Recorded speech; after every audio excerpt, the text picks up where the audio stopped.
I mean, basically to answer this question, it's kind of similar to asking, is food or water better for you? It's like, yeah, you need both, right? Both. Yeah. So you have to. This is the Tech Chief channel. And yeah, I got Ryan over here again. Obviously, me and Ryan, we're collabing again for like the third time in the last 10 days because our course that we're doing together with Elevate Cyber and DD, we're closing that tonight at midnight. And we had to do the ye old smashing of the bottle on the side of the ship and do like a what's the fancy word, Ryan?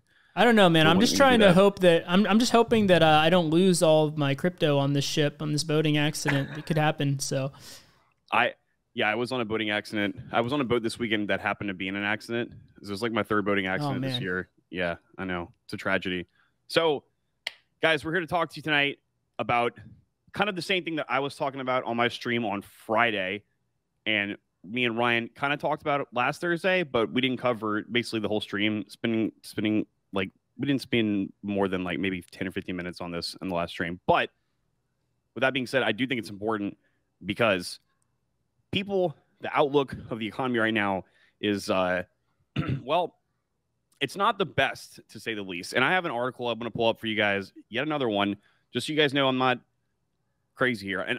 And me personally, I don't feel, guys, that like, you know, it's all doom and gloom, everything's going to zero, the economy is just destroyed. I don't feel like that. I just feel like this is just an inevitable bump in a cycle of basically an endless cycle based off of how our monetary system works, although we're not here to talk about the monetary system specifically. So you guys check this article out right here.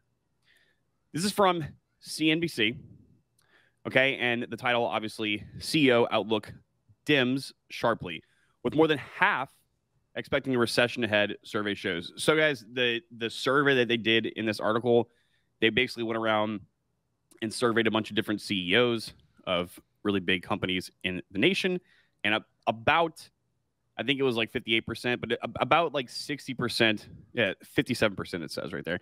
About 57% of CEOs are basically saying that either A, we have a recession like right around the corner, or they didn't say this, but they implied B, we're basically already in a recession and nobody really knows yet. Because one thing to note about recessions is technically you don't really know that you're in a recession until after it's already started, right? And why does this article have anything to do with cybersecurity or software development? Well, guys, what happens when recessions come about? Recessions are usually coupled with layoffs, just kind of like we saw right when the Crab 19, Crab 20, EPIDEMIC. You guys know what I'm talking about, right? That thing that happened 2 years ago that basically shut the entire planet down. We saw a lot of layoffs when that happened, and we saw layoffs in the past in like 2008 housing crisis when there was a recession. And a lot of people are afraid that if they haven't already lost their job, because I mean, I'm sure some people that might be listening to us might have lost a job, right? If they haven't already lost it, some people might be afraid that they could be losing it. And one thing I wanted to drive home, and me and Ryan were talking backstage before we got on. One thing I wanted to drive home is, yeah, if you're in IT, that doesn't automatically guarantee you like, okay, you have a 0% chance of ever getting laid off. Okay. But I believe, and I always have, as someone who has been through not the best economical times and was still employed, I believe that if you do work in IT, specifically, you're not just somebody there answering like phone calls for people when they come and like technical support. Okay. Specifically something of value, and okay, don't get offended. Not that technical support people aren't of value, right? But if you have something of larger value that majority of people just can't do, so like you're a software engineer or you're a cybersecurity expert of one fashion or the other, the chances of you being laid off in tough times are a lot less. Okay. Now I can talk and give a couple reasons why, but since I've been already up here blabbing for 4 minutes, Ryan, would you like to pontificate on that? Do you feel the same way? Do you feel differently than me on that, or what? Oh no, yeah, absolutely. So there's always going to be a kind of hierarchy of like when the business says like, what they're going to cut first, right? It's not going to be random. It's going to be, they're going to cut first the things that they feel like they can cut back on. And, obviously I know Josh talks about this all the time, but if you really think about how many different ways you interface with code, right? It's like you wouldn't be able to live your life in 2022 without code. Like literally almost everything you touch has something to do with code, right? And so obviously someone has to build that, someone has to maintain that, but also someone has to protect that as well, because wherever there's code, there's potential vulnerabilities. And another thing I want to say on the layoffs as well is that even if you are a developer right now, or you are in cybersecurity right now, the people that will get cut first, even within those fields, if say it gets worse and it comes to that, they're going to cut the people that are kind of stagnant, people that aren't really on that growth trajectory. So if you are investing in yourself and you're learning and you're improving, and people are going to notice that, and they're going to be much more likely to cut the other people first and hold on to you as long as possible. Yeah, agreed. And that was actually one of the points I was going to make, was like software, computers, like every single industry requires them to work, right? I don't care. I know Matt W came in here like a year ago and was like, well, not if you're a painter, but, and I was like, all right, Matt, when you go and order your paint, how do you get your clients? How do you get your clients? When you go to order your paint, how do you do that? When you need to do payroll, how do you do that? And he was like, oh, okay. All right, I got you. But yeah, one thing to know, guys, is IT is everything. It is all fields, which is why something I've always said, if you're going to be in IT, like if you're going to be a developer, specifically a developer, because you have to write like business logic, like you're pretty much, you have to be in every industry. If you end up being a developer at a telecom company, well, you're going to have to know like the telecom industry, right? If you end up being a developer for like a restaurant business, you're going to have to know the restaurant business, okay? It is what it is. I would say that since IT is embedded in everything, I think if you're, most likely when the economy, if and when it turns into a SHIT show, then yeah, if you're like, let's just say you're a developer for a company that makes software for restaurants, you're probably going to be a little bit less needed than if you were a developer for like an insurance company, something that people are forced to buy, right? And I know you kind of made that point too, but that's something to note, guys. Ruthless Viking says, good evening, gentlemen. What up, dude? Good to see you. Christian Soda says, good afternoon. Yes, it's actually kind of nighttime for me now too. Ruthless says, hi, I would like to ask you guys, I can't at the moment get into developer direction. I intended to get on it, but to win some time in coding, should I start with my coding first? Learn the language, ? Thank you. Or you wanted the chat. Okay, so I actually had a video about this. I don't remember what the exact name of the video was, but if you go on my channel and you go back and you go look at, I think it's developers who, every young coder should do this in their life. That might be it. If it's not that one, and it's one like either a little bit before or after it. But point I'm trying to make here is, you're not the first person to ask me that question. I've heard that question like 1,000 times. That's nothing negative towards you, but don't worry about what language it is that you used as a tool to start learning to code. All right, you need to think about it as if that language is literally a tool, and you're going to use that to learn the fundamentals of programming. Because a lot of languages, when you start coding, you're going to come to find this. A lot of languages are pretty like really similar. Okay, so don't focus on like what language do I need to learn. Focus on how do I learn how to code? Because at the end of the day, programming languages, all they do is they make computers do certain things. And you want to be able to learn how to do that, not learn the specific language as much. But to give you like an easier answer, and Ryan, you probably got one too, but to give you an easy answer, I mean, I tell people to start with like web development. JavaScript should be pretty easy. Yeah, I mean, I would just double down on everything that you teach in your course, which is start with basic web development, the building blocks of the internet, HTML, CSS, JavaScript. Don't, resist the urge to rush into the JavaScript frameworks or the cool and flashy things that are popular right now. Just start with the fundamentals, start with the basics, and then maybe after that, go to some kind of more of like a back-end language and, get into some of the logical type of programming stuff. But one thing I do want to say real quick before I forget, while we were on the topic of the whole economy thing, I know a lot of people are starting to get nervous now when they see things like that on the news and they see the prices going up due to inflation and all of that stuff, right?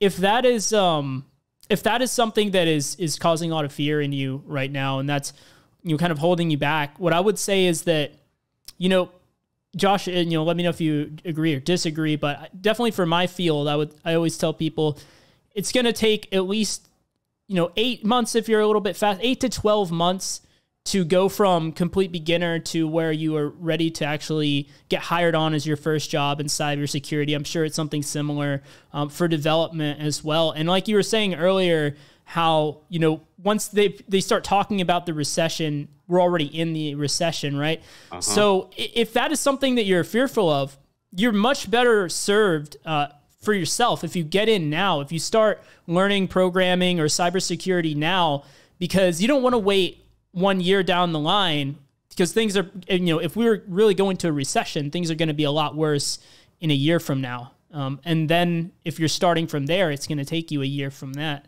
So I would say that if this is something that you're fearful of, you're way better served to, even though it might be a little scary, just take the plunge and get started before things get really bad. Yeah, no, that's a good point. And I've always been the type of person that, like, as soon as I start pushing something off, it usually tends to be something I never end up getting to, right? It just makes it harder and harder. So, for not just even if it's not learning how to code, if it's just anything you want to do in life, I always said, like, if it's something that's important to you, don't push it off. Get to it as soon as you can, because if not, you're just going to make it harder for yourself in the future. Yeah, like how many times have you started? I mean, I'm sure everyone's had that experience, especially programmers, right? You start this project, you're so psyched about it in the beginning, and you're in the beginning, you keep building on it, you keep working on it, and then you take like a week off, and then the week turns into a month, and then before you know it, it's an abandoned project. Right. Yeah. So if you have that momentum right now, if you're watching Josh's channel, that means that really tells us a lot about you, right? It tells us that you're someone that is, interested in learning this. You have momentum right now because let's face it, it's Memorial Day. You're on a holiday. You're watching a channel about programming and you're watching this about cybersecurity as well, maybe. That's really good momentum that you have. What you want to do is you want to maintain that momentum. You don't want to drop that project and let it collect dust. So definitely the way you do that is to keep taking action and not allow yourself to go long periods of time without taking action, basically. But touche. When you said we take a 1 week break from a project and you come back, yeah.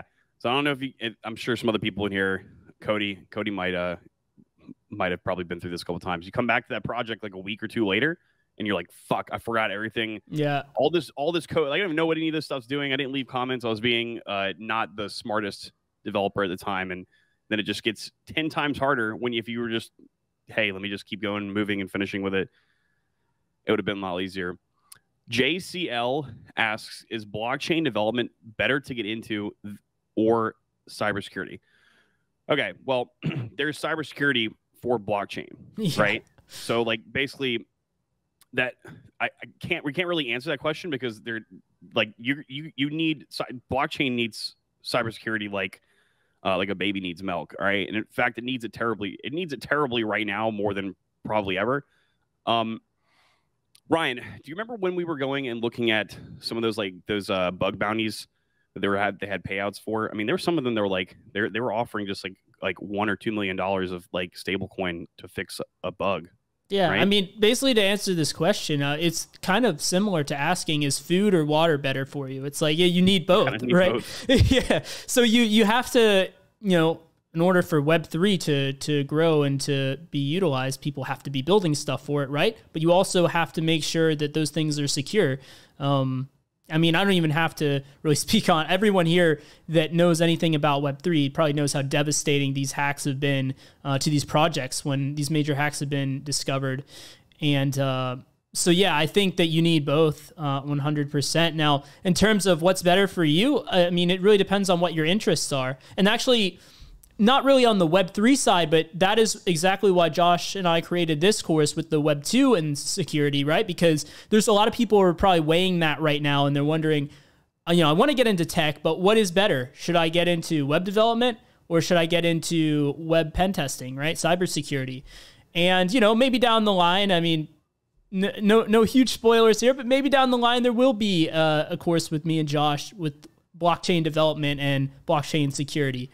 But yeah, I think that the best way to figure that out for yourself is try a little of both, right? Build the thing, find out what some vulnerabilities are, and then try and break the thing, try and hack the thing.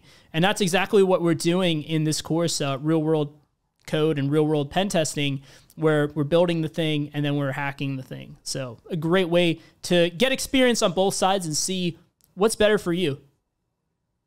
Yeah, and another thing to note about that is and Ryan, I was also telling you about this yesterday, if you remember, but a lot of people have been asking me lately the same question, other than what language do I start out with, which they're like, and these are usually younger people. Hey, I see that these salaries in Web3, either if it's for a smart contract auditor or if it's for like Solidity development, these salaries they can't be real, right? Like $900,000 a year of salary, or like several $1 million to go and scope out one bug in a contract. They're like, should I just start immediately getting back into Web3 or getting into Web3? If you were younger, Josh, would you have started doing that? Yeah, of course I would, guys. Like, of course I would. It would make no sense not to, but like, you can't learn anything about Web3 if you don't know the fundamentals first, right? Web3 is basically built on top of, really kind of parallel to, but also on top of Web 2. So if you don't know and understand how Web 2, how to deploy an application and all that stuff in general. Yeah, it's kind of like trying to learn React before you know JavaScript. That's exactly what it is, basically, right? Yeah. Yeah. So that's not to say that you guys have to go and spend like 10 years learning Web 2 stuff, right? But you should learn the fundamentals, and maybe you don't go build, crazy Web 2 applications. Maybe you just learn the fundamentals, and then you say, okay, I understand enough. Now I can move forward into Web 3. I mean, make no mistake, like, I'm sure most of the best developers on the blockchain side know how to build websites and things like that. They know the building blocks of the internet. They know all of those things, right? And, if you guys would just think, of all the projects that on the Web3 side, right? All the different cryptocurrencies, DeFi platforms, all of that, right? Pretty much all of them have some website, have some kind of web interface, right? If you're doing some DeFi, there's probably a web application you're doing that through, and like any web application, that is prone to vulnerabilities, web vulnerabilities, right? So even if we went to a completely like Web3 world where everything was Web3, there was no Web 2 anymore, these vulnerabilities that you would learn about in real world pen testing, or learning this stuff on your own, however you decide to do it, that will come up. That will still be relevant in a Web3 world. And similarly, of course, building those websites will still be relevant. And someone that has knowledge of the blockchain, back-end development, coupled with, how to integrate it with the front-end web app to make it a full-on web application that utilizes the blockchain, that's going to be an extremely valuable skill. Just like, you could just be a front-end developer, or you could just be a back-end developer, but if you're a full-stack developer, then that's even more value. So it's the same thing here. You could just be a blockchain developer, or you could just be a front-end developer, but if you have both skill sets, you are worth that much more in the marketplace. And like we were saying earlier, when things are so uncertain as they are now with the economy and things like that, you want to make yourself as skilled as possible and as attractive to the marketplace as you can, because that's going to help you find that job and maintain it even through all this craziness. Yep. Yes, sir. He also asked, is there no way to super chat? Weird. Nope. Don't have 1,000 subs yet, but you, my friend, you can help us get there if you click the subscribe button. If you're not already subscribed, I don't know. Cody Moose says, just heckin' sign up. Yes, bro. Just heckin' sign up. And as Kyle W said, subscribe. Yeah, guys, please subscribe if you're getting something out of this. Python is also pretty easy. Yeah, Python's not too bad to start with. And Ruthless also said, okay, we'll do even if the younger part may not apply that much. Yeah, I mean, dude, the age doesn't matter as long as you're not 90. Oh, yeah. We've had older guys come and do it before, people in their 40s, so it's not that big of a deal. And he says, I live in Argentina. It's more about independent from the peso and earn in dollars, so not worry about inflation, the economy, political shit. Yep. Yeah, dude, we get it, man. And that's the good thing about this industry is it's really not location dependent. It might have been like 10 years ago. It didn't need to be 10 years ago, but it might have been more location dependent than it is now. But the cat's out of the bag, and we're living in like we're living in the information age. So this is the one thing that you can do. It's great. I get to learn all over again every time I pick it back up. Oh, Python? Yep. Trying to get directly into Web3 from zero is like trying to get on a motorcycle that's going 6 miles per hour without stopping it. Yeah. I mean, that's a good point. Like, I'm talking about myself here. It would have been hard for me to learn all the things I've learned in Web3 if I didn't know anything about just like general programming, right? It probably would have taken me like 10 times as long than it would if you just learn the fundamentals and then you go from there. MC says, do full stack devs make more than web devs? Well, I on average, I'm going to say like the people that have those two titles, yeah. But there most certainly are specific web devs who are making like $300,000 a year. I know one personally. You MC, you actually know that person personally too. You just don't know who it is and who I'm talking about. Yeah, TBK answered him, says, yeah, the company. So let's just say you're a front end web developer at Apple. You're probably, you've been there for over a year. You're probably raking in more than $300,000 a year, in total compensation. So there's plenty of like full stack level ones that are making, 100, 110, 115. So basically a third as much as that. What is the link to hack and sign up? You can either sign up on my site or on Ryan's, but the link for here, just go to developerdirection.com, and if you go to courses, it's the one real world code. And Ryan, what's your link? Here, let me just. It's elevatescybersecurity.net /course detail. Yeah, let me just I'll just message it to you on Telegram. You can post it here in a sec. Just continue on with the questions, I guess. Max Dignita says that doesn't sound realistic. Oh boy. So yeah, guys, like the world's not going to end if you know to code. I'm just kidding. In all seriousness, though, to just double down on what I said at the beginning of the stream, like, yeah, if you're in IT, doesn't necessarily mean that you're going to be 100% bulletproof and you'll never have a problem with a job in your life. But the chances of you having problems either not getting fired or finding a job if you have the skill set, way less than if you were like working in retail or whatever. And on top of that, to add to that too, whether it's cybersecurity or software development, both those two things, you can choose to go your own path and not be employed by somebody else. Yeah, I was going to say that as well. That's a good point. To me, that's the most important.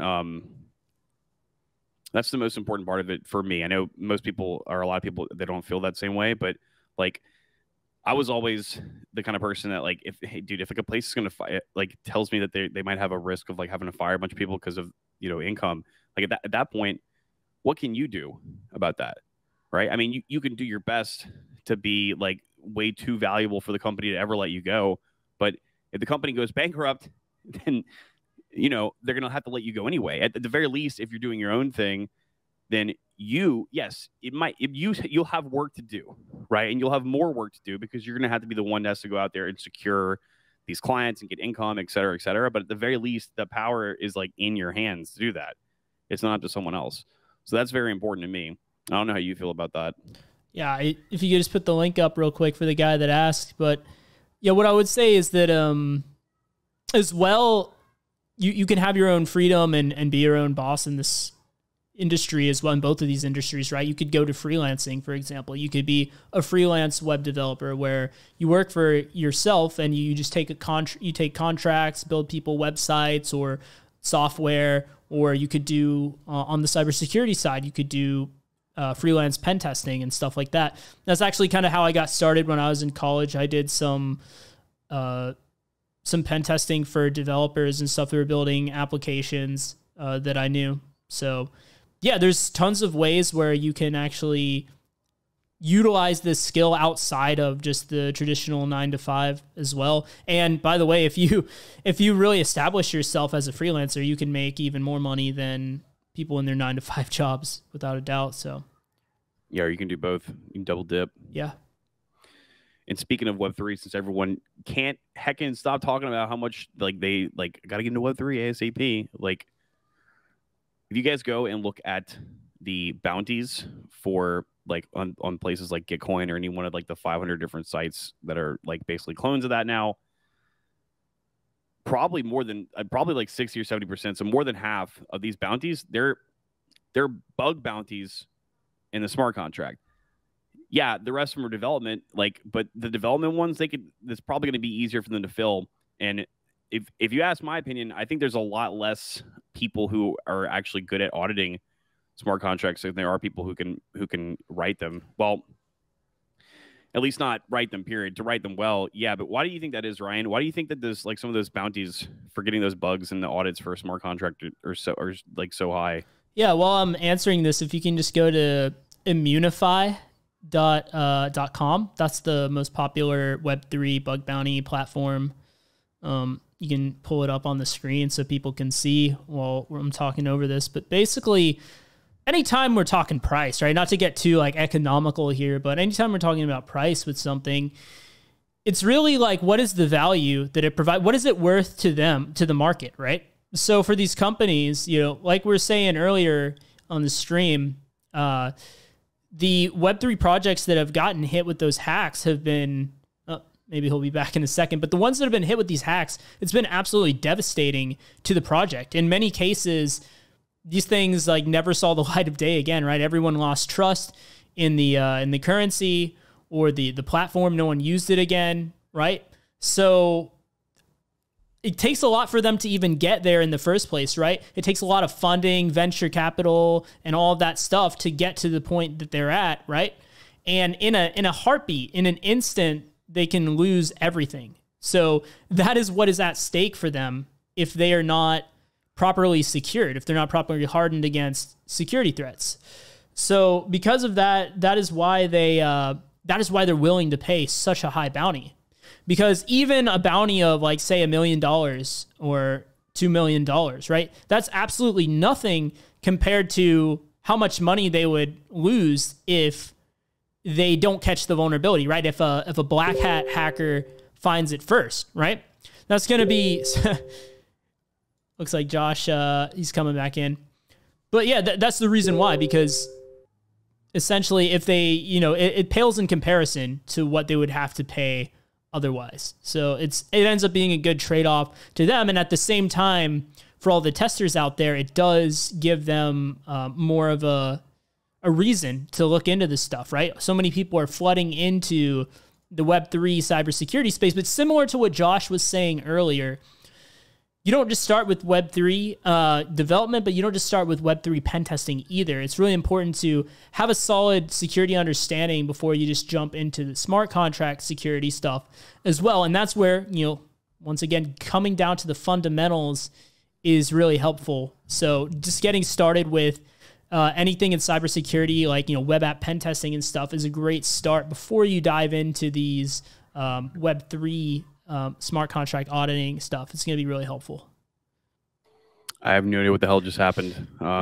Anyway, I'm back here. I got the site pulled up. Nice. Here we go. So let's check this one out.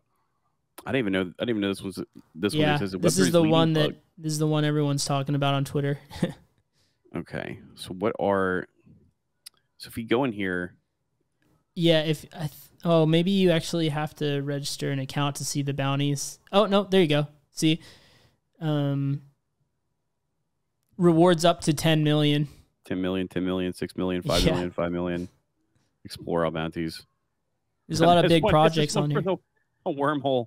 That makes sense. MakerDAO? Olympus? Okay. Look at that. 3,330,000. Good grief. Okay, yeah, there's quite a bit. Yeah, I featured this on my channel as well. And I have a YouTube video on it. But yeah, basically what I was telling him, Josh, is that, you know, the reason they're willing to pay this much is even though these numbers might seem crazy, they're still getting a huge deal if a white hat hacker finds this versus if a black hat hacker does, and then their entire business is toast, right? They would lose so much more money than 6 million, 10 million. In a lot of cases, like, these things are heavily funded, like in the billions of dollars, you know, millions and millions of dollars, right? So if they actually got hacked, then they would lose a lot more money than that. So that's why they're willing to pay such a high amount to incentivize people as well. We've seen it happen too, right? So many times. Solana wormhole, that was 300 million. That's a lot. Yeah. So I guess they figured it's better to pay like 20 million, 30 million now than lose 300 million. Max says, sounds like freelancing keeps you on your toes. Better than traditional wage. Yeah, I would say so. Here's a question for you, Ryan.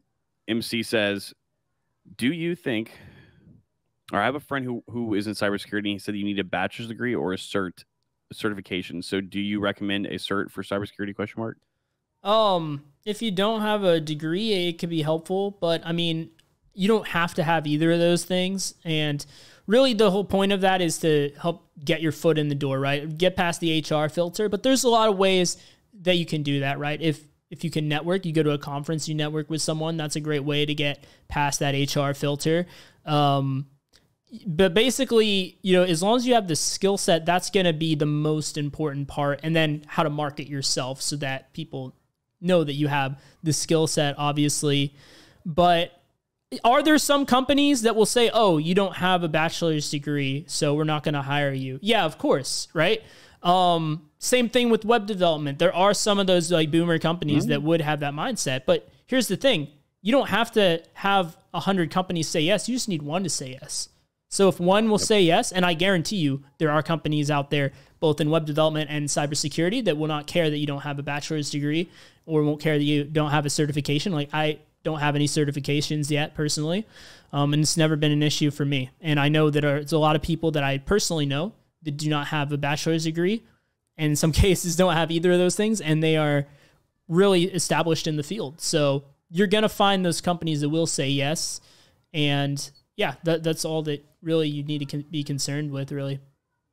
Yeah, most of that's for, like, you know, the first time around, or if you're really young. It's as soon as you have like a couple years of experience on your resume and you have some good things you can put there that makes you stand out, they suddenly stop caring about where you went to school, or even if you did, or what kind of like certification you have.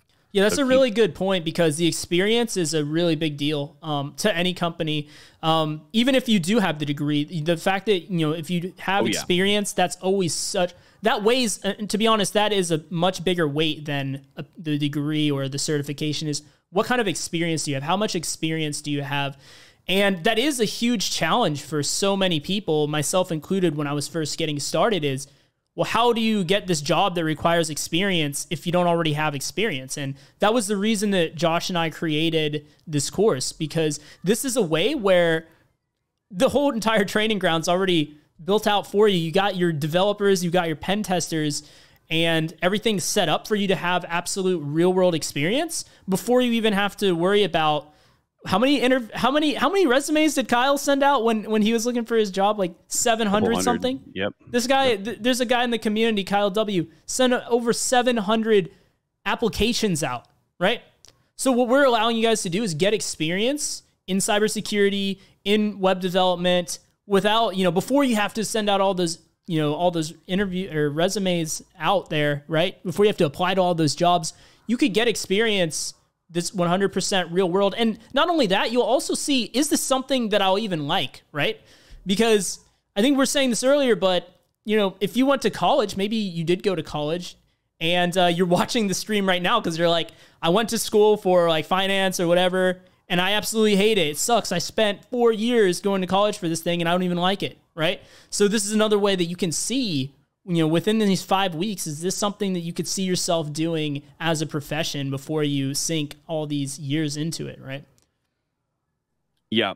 Yeah, that's pretty important too, because, I could probably say at least maybe half of the people that I graduated with aren't working in IT or as a developer at all. And they spent 4 or 5 years of their life getting that degree. God knows how much money, well over $100,000. And, they don't have anything to show for it. And the reason for that is because, just like Ryan was saying earlier, there's a lot more people that have these fancy degrees and these titles than there are people who have actual experience and can actually code and actually do a good job. So it doesn't fucking matter if you have a degree. It doesn't really matter what certs you have, unless, like, by law. So, for example, to be a brain surgeon, you have to have a doctorate in probably several things, right? To be a lawyer, you have to pass the bar exam, and you can't even take the bar exam unless you have a law degree. So by law, you have to go do these things. But in this case, you don't have to. And there's a lot less people with good experience and who have good skill set than people who have these fancy degrees. Because for all intents and purposes, like, you could just really, when you get a degree, you're really just, at this point, you're just paying for it. Because I don't know if you saw some of the stuff that Nick, you remember OG Nick? Yeah. I remember. He just got a job. He just got a job at the Senate. I was bragging about him earlier, but nice. I don't know if you ever saw when he was coming in the webinars, some of the stuff he was doing for his final classes. Oh, yeah, that's crazy. Yeah, Michigan, right? Yeah. Good grief, dude. That's insane. That blows my mind. Max says, $1 million for prevention beats $100 million of cure. Yeah, that is true. Can you share the web? The bigger the reward probably... Can you share the web? The bigger the reward probably will be a good project to pay attention to. I think I'm missing context at that. He was asking Max for this link. I'm not sure. Oh, the website. He means, yeah, Munify. Yeah, yep. 5 weeks of your time is a small price to pay for a lucrative field that's right for you. Yeah, it's true. And at the very least, you didn't spend $100,000 in 5 years of your life going to get a degree. So, all right, guys, I think that just about wraps it up. So yes, again. We're closing 9, 10, 11, 12, so about 3 hours my time. The course is going to close. If I'm being honest with you guys, it might actually already be closed, or it might be closed a couple hours after, because I had to use Epoch Time Translator for how we have the button turned on and off. So it might be a little bit on or off, but that's all I got to say. Ryan, you got any final words, man? Yeah, I mean, in that case, if there is some kind of issue like that and you can't buy it on his, you can just go over to my site. Maybe you can pin that in the comments or something, or in the description, Josh, for everyone watching here. But yeah, it doesn't matter. Just so you guys know, it does not matter at all if you buy it through me or buy it through Josh. So yeah, if there's any issues, then mine is open as well. So hope to see you guys there for sure. All right, guys. As always, learn to code, learn to change your attire, self-custody your crypto. Just do it, like Nike. Later, guys.